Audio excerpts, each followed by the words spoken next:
कधीच नाही चुकणार तुमचे फेवरेट टीव्ही शोज झी5 सोबत, तेही एकदम फ्री। स्वप्नील बघ की डॉक्टरांना किती वेळ आहे. हाँ विनू बाबा डॉक्टर आले. हाँ या डॉक्टर बसा. बस. नमस्कार स्वप्नील सर. नमस्ते. खूप अर्जंटली कॉल केला. हो डॉक्टर, काय अपर्णाला अजून बरं नाही वाटत आहे ना, त्याचीच काळजी वाटते हो आम्हाला. हो, अंदाज आलाच मला, म्हणूनच मी लगेचच निघाले. डॉक्टर कसं आहे, आप्या जरा पहिल्यासारखी मनमोकळी वागत नाही हो. नाही म्हणजे अपघातापासून ती स्वतःच गुंतलेली असते. आम्हाला वाटते तिला जरा अपघाताचा धक्का बसलाय. ही लक्षणं पोस्ट ट्रॉमॅटिक डिसऑर्डरची आहेत. खरं तर मला आधी त्यांना पाहावं लागेल. त्यांना बघितल्याशिवाय, त्यांच्याशी बोलल्याशिवाय त्यांना नक्की काय होतंय ते मला सांगता येणार नाही. डॉक्टर या आजारामुळे काय काळजी करण्यासारखं नाही ना? नाही नाही, एखाद्या अपघातानंतर किंवा घटनेमुळे धक्का बसल्यानंतर माणूस असं वागतो. त्या गोष्टी आठवल्या तर कधी कधी जास्त त्रास होतो. अपर्णा मॅडमच्या डोळ्यासमोरून त्या गोष्टी जात नसतील, त्यामुळे हे होणं साहजिकच आहे. डॉक्टर हो, आम्ही जमेल ती काळजी घेतोय त्यांची. शारीरिक काळजी तर आहेच, पण आता तुम्हाला त्यांची मानसिक काळजी घ्यावी लागेल. त्यांच्याशी पूर्वीसारखं वागणं, त्यांना हसत्या खेळत्या वातावरणात ठेवणं हे गरजेचं आहे. या गोष्टींमुळे खरं तर त्यांच्यात लवकर सुधारणा दिसतील. डॉक्टर, आम्हाला अपर्णाला अशी बघायची सवय नाही. निदान किती दिवस लागतील तिला रिकवर व्हायला? प्रत्येक पेशंटला स्वतःचा एक वेळ असतो. मला वाटतंय अपर्णा मॅडमला तुम्ही त्यांचा वेळ द्या, म्हणजे काळाप्रमाणे हळूहळू त्यांच्यामध्ये सुधारणा होतील असं मला वाटतंय. डॉक्टर, माझी माँ बरी होईल ना लवकर?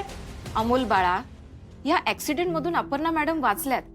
तिथेच त्यांनी अर्धी लढाई जिंकली आहे.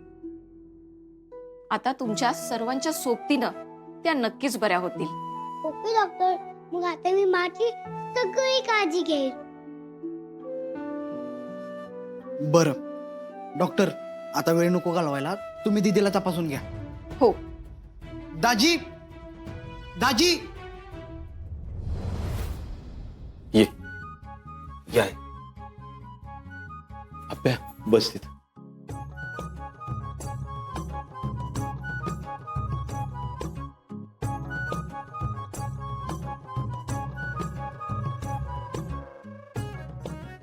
आप्या डॉक्टर आलेत भेटायला.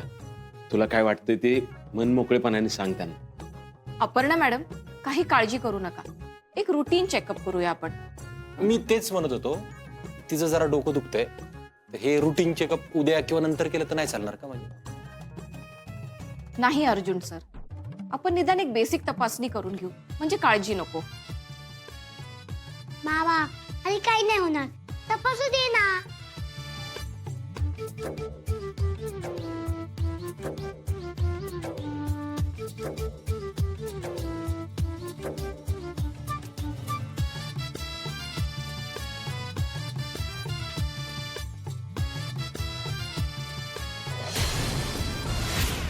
डोकं दुखतंय का?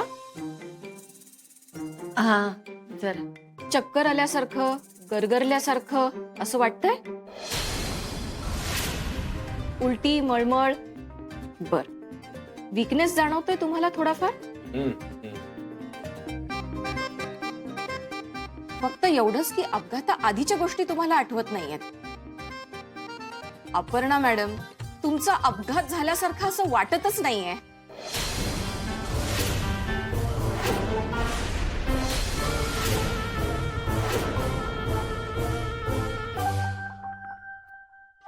मला तुम्हाला सर्वांना सांगायला आनंद वाटेल की अपर्णा मॅडम एकदम ठीक आहेत.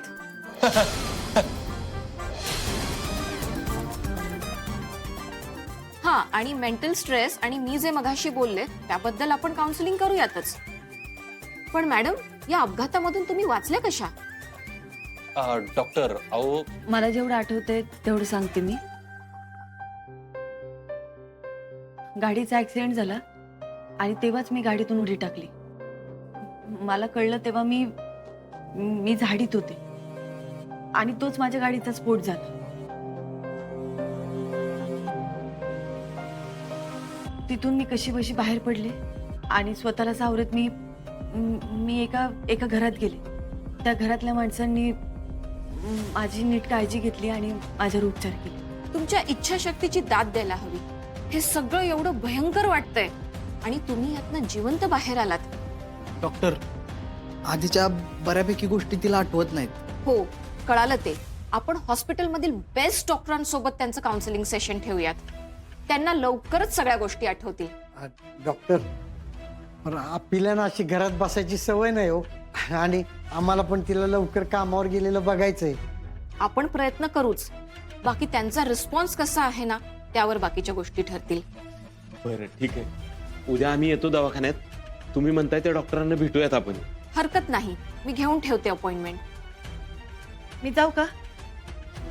चालेल का? हो चालेल, तुम्ही आराम करा. मी येतो सोबत.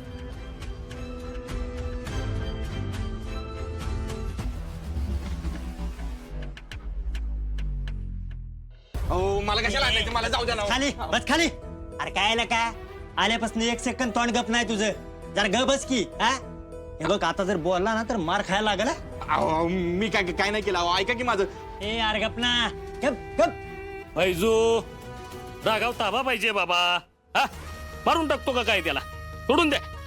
अहो जिजी पण हे बघ, तू बोल माफ करून टाकायची फैजू. हा, जाऊ दे, सोड त्याला. आपले मित्रच आहेत ते बरे, पण तुम्ही कोण? आमचं राहू द्या, तुम्ही ही धरा.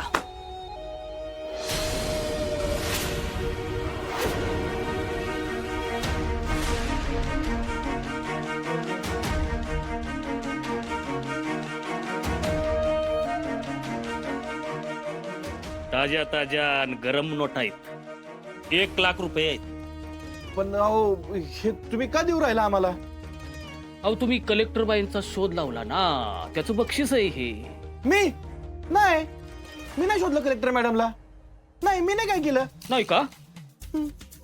खरंच नाही? फैजू, ठेव बाबा नोटात. कसं आहे, लक्ष्मी समोरून चालून येते तर ह्यांना नकोय. काय करणार आपण? ह्यांना वडापावच्याच गाड्यावर काम करायचंय. आपण तरी काय करणार? पैसे पाहिजेत का? फैजू, ठेव बाबा नोटा. तुमचेच पैसे आहेत. माहिती आहे आम्हाला तुम्हाला गरज आहे. थांबा, पण त्याच्या आधी आमचं एक काम करायचं. तुमची बहीण दीपा कुठे आहे हे सांगायचं.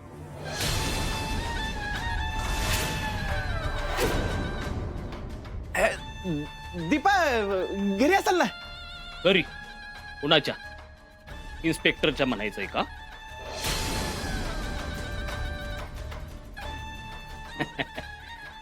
घाबरू नका, मला माहिती. तुमची बहीण दीपा कलेक्टर बाई अपर्णा सुरेश माने बनून त्या इन्स्पेक्टरच्या घरी गेली आहे का नाही? घाबरू नका, आम्ही कुणाला सांगणार नाही. उलट आमचंच काम आहे तुमच्याकडे. आणि ती जर काम तुम्ही केलं तर आत्ता 1 लाख दिलेत. आमचं काम पूर्ण झाल्यावर आम्ही तुम्हाला 10 लाख रुपये देऊ. 10 लाख? हा, फक्त एक काम करायचं. तुमच्या बहिणीला कलेक्टर ऑफिसला जायला सांगायचं